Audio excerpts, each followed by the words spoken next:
흔히 모공은 신의 영역이다 이런 말을 많이 하죠. 그만큼 한번 늘어난 모공은 되돌리기가 매우 어렵기 때문인데요. 아무리 노력하고 돈과 시간을 들여도 모공이 개선되지 않아서 스트레스 받는 분들이 정말 많으세요. 모공이 잘 커지는 부위가 보통 코, 나비존, 미간 이렇게 얼굴에서 가장 눈길이 먼저 가는 T존 부위라서 아무래도 신경이 많이 쓰이게 되죠. 사실 집에서 생활 습관을 교정하고 홈케어를 제대로 한다면 모공 크기를 많이 개선시킬 수 있어요. 지금 제 피부를 보시면 모공이 부각되거나 뭐 이런 느낌 전혀 없죠. 바로 오늘 알려드리는 이 방법을 저는 10년 넘게 해오고 있기 때문인데요. 제가 모공 레이저 꼼꼼하게 해주기로 좀 유명한데 이거 알려드리면 모공 레이저 하러 피부가 안 오실 것 같아서 조금 걱정되긴 하지만 여러분들께 저의 숨겨둔 노하우를 한번 공개해드릴게요. 자, 그럼 본격적으로 시작하기에 앞서서 모공과의 전쟁에서 이기기 위해 꼭 끊어야 할 3가지 나쁜 습관부터 짚고 갈게요. 이것만 바꿔도 모공이 더 악화되는 거 막을 수 있거든요. 가장 첫 번째 나쁜 습관은 바로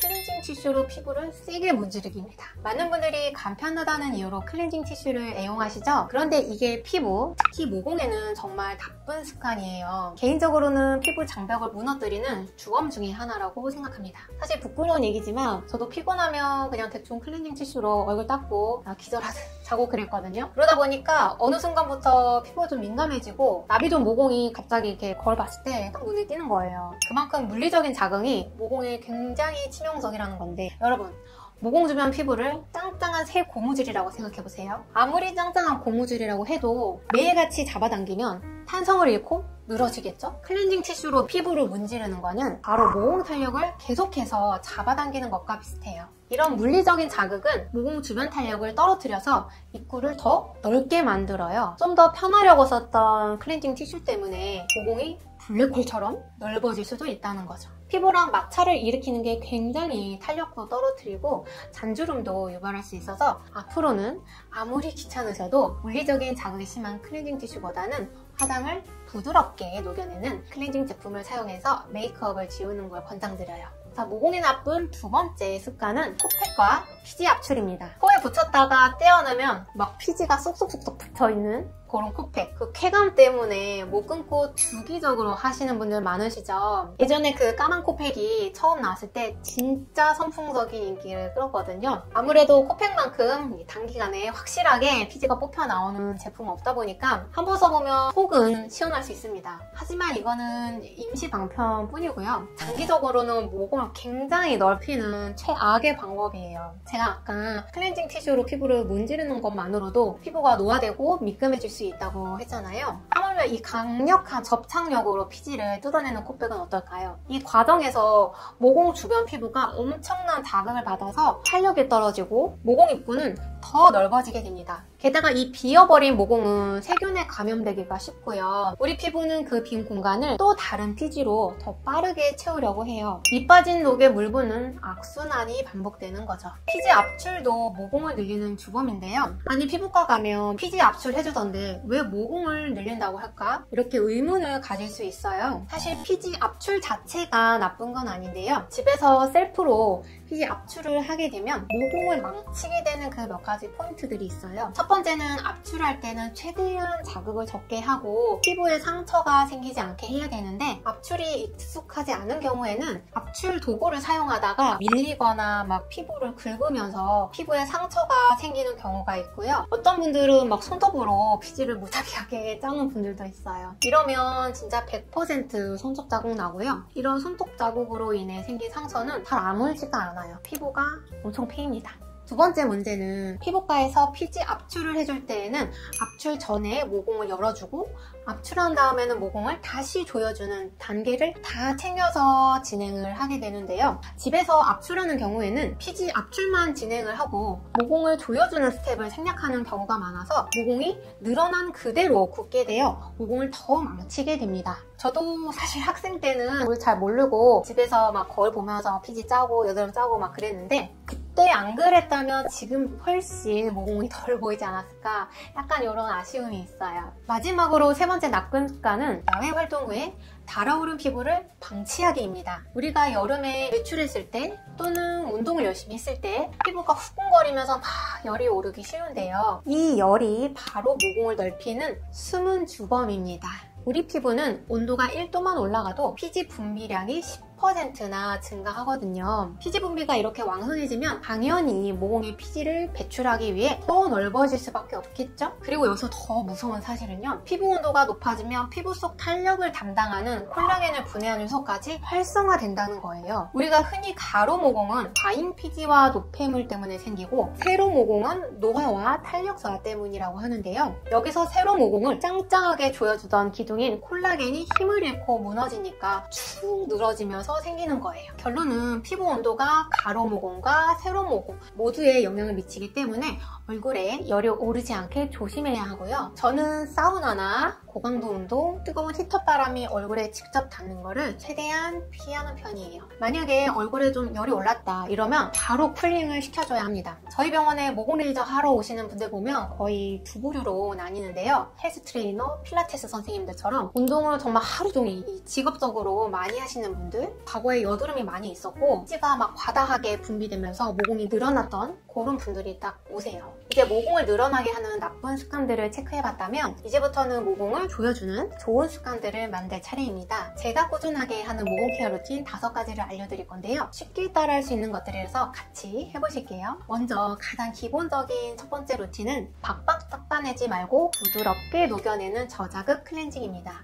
앞에서 클렌징 티슈가 자극적이라서 안 좋다고 말씀드렸죠. 모든 클렌징은 저자극으로 하셔야 해요. 메이크업을 지울 때에는 클렌징 밀크나 클렌징 밤 같은 1차 세안제로 먼저 얼굴 전체를 부드럽게 마사지해서 메이크업 잔여물과 노폐물을 녹여내시고요. 만약 클렌징 워터를 사용하시는 경우에는 화장솜에 충분하게 적신 다음에 얼굴에 잠시 얹어두고 메이크업 잔여물을 녹여 부드럽게 닦아줍니다. 그 후에 폼 클렌저를 사용해서 한 번 더 꼼꼼하게 2차 세안을 하는데요. 자극이 가장 적은 클렌저는 뭘까요? 우리 많이 배웠죠? 바로 약산성 클렌저입니다. 약산성 클렌저를 사용해야 피부 장벽이 무너지지 않는다는 말 많이 들어보셨죠? 이건 우리 피부가 약산성 환경에서 가장 건강하기 때문인데요. 알칼리성 세안제는 피부 보호막을 손상시켜서 각종 트러블의 원인이 될 수 있죠. 그래서 약산성 폼 클렌저처럼 우리 피부 환경과 비슷한 제품을 사용해야 피부 장벽을 지킬 수가 있는데요. 근데 저는 지성이라 약산성 클렌저로는 조금 부족한데요. 좀 세안한 느낌이 안 나요. 이런 분들이 있죠. 보통 피부가 뽀득뽀득할 정도로 강한 세정력을 가진 클렌저만 사용하셨던 분들이 보통 이런 이야기를 하시는데요. 강한 알칼리성 세안제는 세정력이 강하기 때문에 세안 후에 개운한 느낌이 들 수는 있지만 장기적으로 봤을 때는 피부 장벽을 손상시켜서 오히려 유분 분비를 촉진할 수 있습니다. 반면 약산성 클렌저는 필요한 유분을 남기고 과도한 피지와 노폐물만 부드럽게 제거해주기 때문에 피부 장벽을 지켜주는 적합한 세안제입니다. 모공 케어 두 번째 루틴은 바로 쿨링 케어입니다. 피부 온도가 모공과 탄력에 영향을 미치는 만큼 외출 후나 운동 후에 피부가 달아올랐다면 땀과 열이 식을 때까지 무작정 기다리지 마시고요. 바로바로 시원하게 만들어주는 습관을 들이셔야 해요. 그렇다고 거창한 뭔가가 필요한 건 아니고요. 운동이 끝났을 때 또는 외출했다가 귀가했을 때에는 바로 세안을 해주세요. 미지근한 물로 세안하고 마지막에 시원한 물로 마무리를 해준다면 모공의 노폐물도 청소하고 늘어진 모공도 조여줄 수 있습니다. 여기서 좀 더 모공 케어를 하고 싶다면 냉장고에 넣어둔 마스크팩이나 토너를 듬뿍 적신 화장솜을 팩처럼 올려두시면 좋고요. 냉장 보관해둔 알로에 젤이나 수딩젤을 얼굴에 발라주셔도 좋습니다. 개인적으로 저는 화장솜에 토너를 듬뿍 적셔서 만든 토너팩을 냉장고에 보관했다가 필요할 때마다 하나씩 꺼내서 쓰고 있는데요. 이게 가장 효과가 즉각적이기도 하고 피부가 예민해졌을 때, 붉어졌을 때 특히 효과가 좋습니다. 만약 피부가 예민하시다면 알코올 성분이 없는 수분 토너나 알로에 젤을 차갑게 사용하시는 방법을 추천드려요. 세 번째 루틴은 아무리 강조해도 부족한 자외선 차단입니다.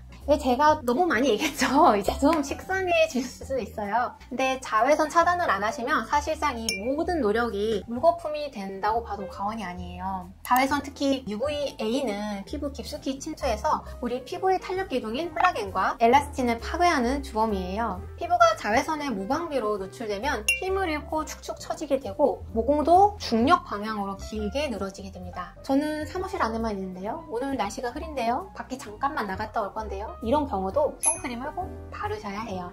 집 밖에 나가는 순간 무조건 선크림과 양산 필수입니다. 요즘은 햇빛이 너무 뜨거워서 낮에 밖에 나가면 손등이랑 이런 팔도 너무 따가워서 필사적으로 그늘을 찾게 되는데요. 얼굴 피부는 더 약한 피부니까 잘 보호해 주셔야겠죠.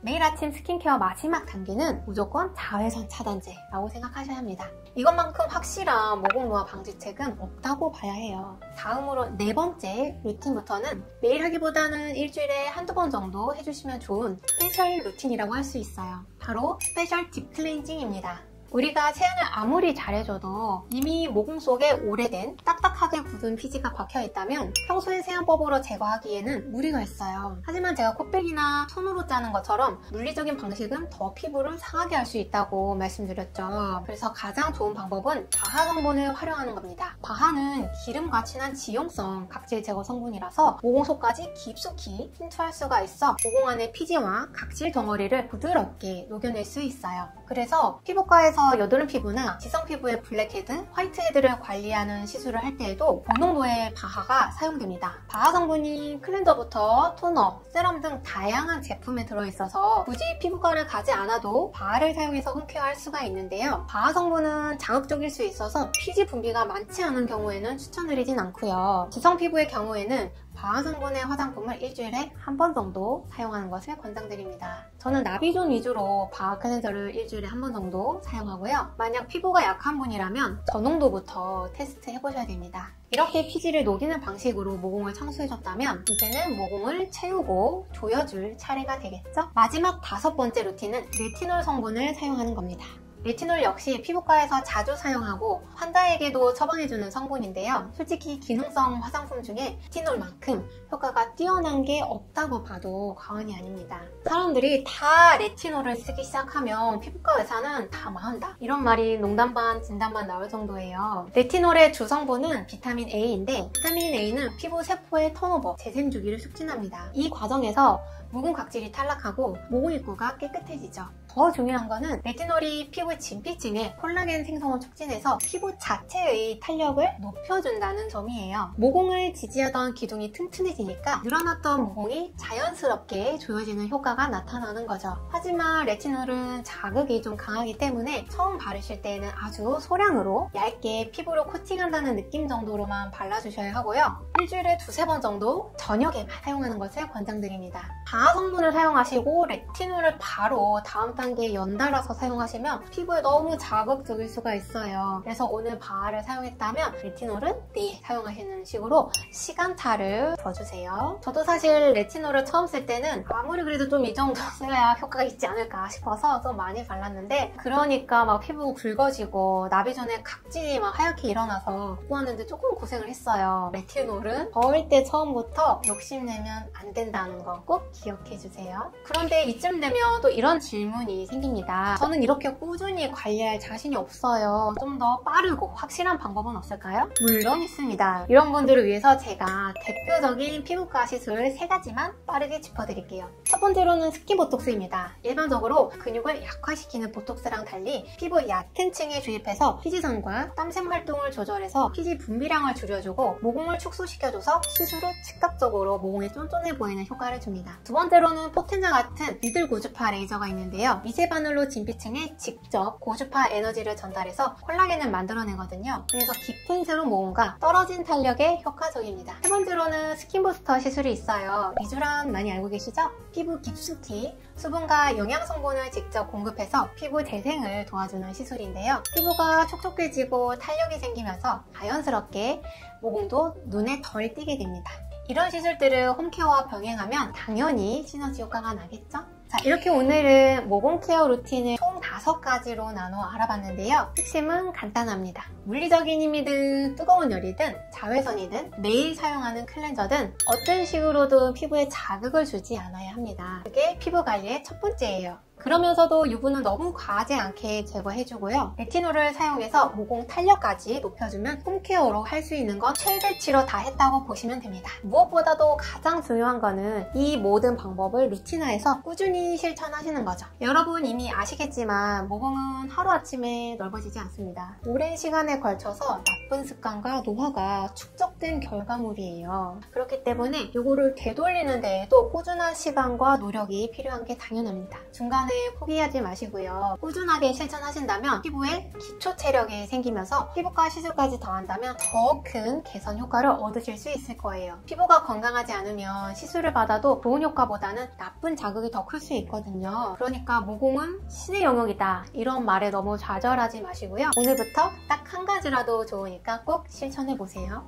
오늘 영상이 도움되셨다면 구독과 좋아요, 알람 설정까지 부탁드리고요. 모공 관리에 직접 효과 보신 더 좋은 방법이 있다면 댓글로 편하게 남겨주세요. 다음 영상에서는 보톡스 꼭 맞아야 할 곳 3가지만 딱 찝어드릴게요. 감사합니다.